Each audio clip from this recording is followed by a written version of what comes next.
Welcome back to my channel Tech Getter Official. In today's video, we're going to talk about how to fix the Smart App Control Blocked message on Windows 11.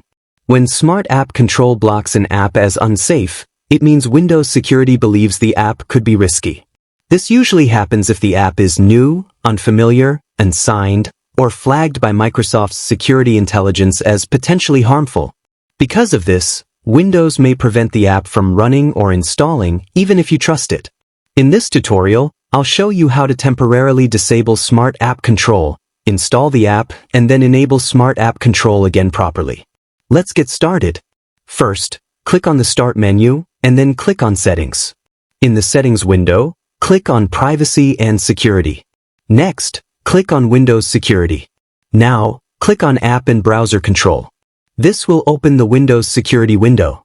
Here, under Smart App Control, click on Smart App Control Settings.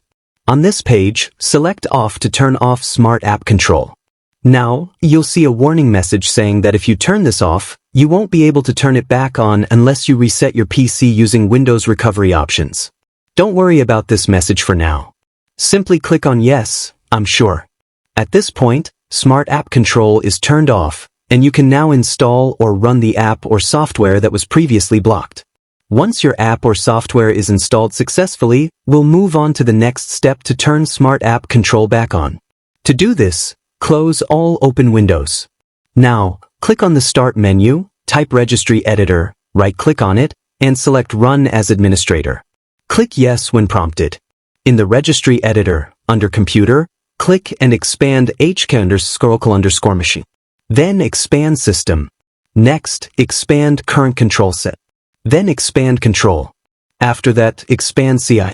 Now, click on Policy. On the right-hand side, look for Verified and Reputable Policy State and double-click on it. Here, you'll see Value Data set to 0. Change the value from 0 to 1, and then click OK. Now, close the Registry Editor. Go back to Windows Security, open App and Browser Control, and check Smart App Control again. You'll now see that Smart App Control is turned back on and active. That's it. You've successfully fixed the Smart App Control blocked issue, installed your app, and re-enabled Smart App Control to keep your system protected. Thanks for watching. If this tutorial was helpful, make sure to like, comment, and subscribe to Tech Getter Official.